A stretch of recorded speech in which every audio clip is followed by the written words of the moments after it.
Hey guys, how's it going? Smashbr0sPro33 here for another Pokemon Black and White Wi-Fi battle.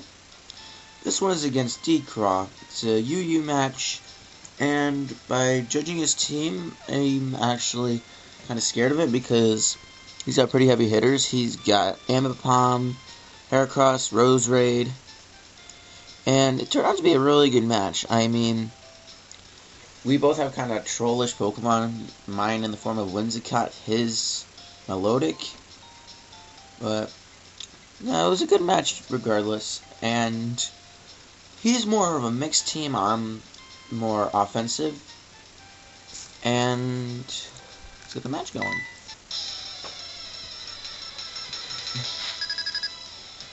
So this, again, was at the Smallbound Wi-Fi Battle Finder, and it's a really good source to just find battles, because if you're like me and you upload stuff like this, and it's a good source to use. So he leads off with an Ambipom. It's a Life Orb variant with Fake Out and 3 other moves, which I don't know.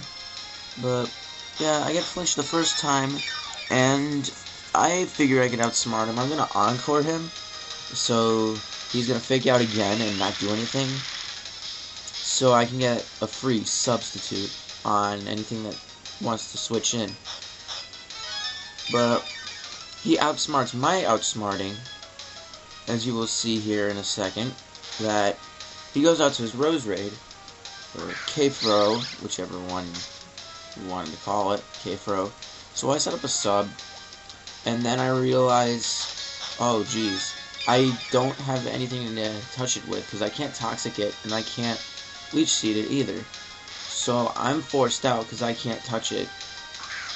And I go to my Bisharp, projecting the Sludge Bomb, is the one to break my sub, and obviously Poison doesn't affect Steel, so immunity there. And I didn't think I would outspeed it, so I went for the T-Wave.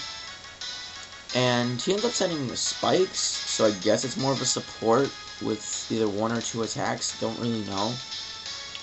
And I taunt it because this Bisharp has Taunt, Thunder Wave, Sucker Punch, and Pursuit. And I predicted the switch beautifully, so I hit it with Pursuit.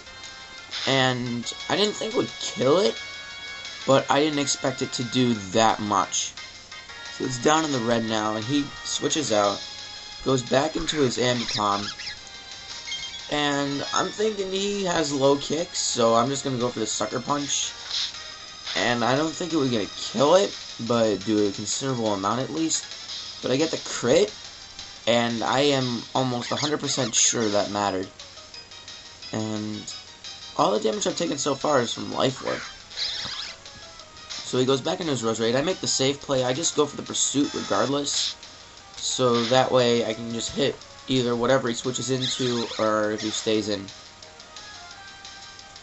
And even though it wasn't paralyzed because of Natural Cure, I still outsped it. So he goes back to his Rotom. Obviously I'm going to switch out because I can't T-Wave it or anything. So I go out to my Kingdra thinking I can take the Overheat pretty easily. But he predicted that nicely in a sense. He went for the Trick. We both had choice specs, so it was kind of a wasted turn. I really expected him to go for the Overheat first. So yeah, we both have choice specs still. And he goes for the Volt Switch. I honestly thought Kingdra was bulkier than this. That took a very, very uneasy chunk out of my Kingdra. So I went for the Hydro Pump here because I didn't think he would switch and use Volt Switch. So I went for the Hydro Pump. Either way it missed, so it doesn't really do any good, bad, or whatever. So I go back out into my Bisharp to just see what he's gonna do, and he goes for the Ice Beam, and that does So I go for the T-Wave because I'm pretty sure Roserade's faster than Melodic, so I would be able to hit it with a T-Wave, just kind of cripple it, so to say. And I don't know why, but he goes for the Toxic. I'm a Steel type. Poison types don't affect Steel types, but whatever. And I go for the Taunt, trying to set up my little strategy here with Taunt Sucker Punch. And I hit it once. And honestly, my Milotic is such a troll because it can take anything. And that did a little less than half. I was kind of disappointed about that. And he goes for the Scald, and obviously from that range it's going to kill me. So he gets his lefty's recovery. He's paralyzed, so I wouldn't say he's crippled, but it's the fact that most of my Pokemon now outspeed him, if not all of them do. So I go for the Draco Meteor. I figure, okay, I'm gonna be... It's Specs. Modest Specs Kingdra, I think. Is it Modest... No, I think I'm running Timid. Timid Specs. And what a troll Milotic is. It lived that. Specs Draco Meteor should just repulse into any Pokemon that it hits with. But it lives, and I'm pissed about that because, honestly, if I had killed Milotic with that Draco Meteor, that would have made all the difference in this battle. So I go back out to my Azelf, and I Grass Knot it, obviously pick it off. Figured you might as well leave it in for dead, it's not really going to do anything much anyway. So yeah, I'm carrying Life Orb, just varied attacks. He goes back out to his Rotom, and I figure, okay, I hit it with a Psyshock, and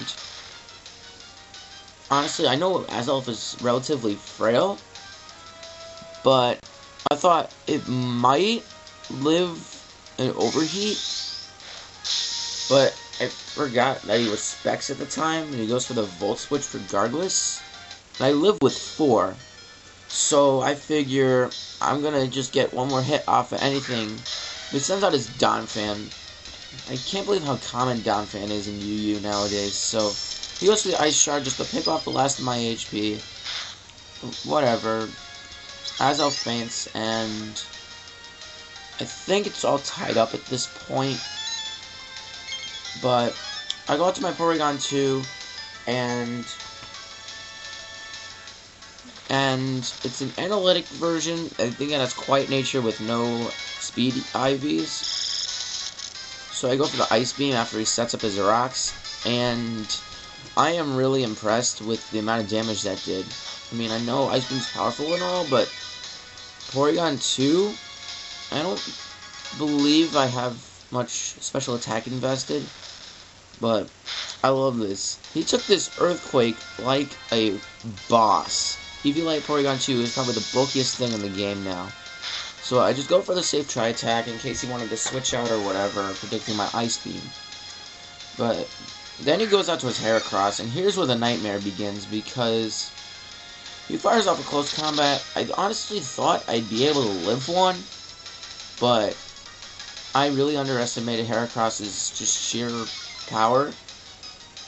And I'm thinking I'm going to be able to pick it off now because it's at -1 defenses. And I go out to my Rotom Heat.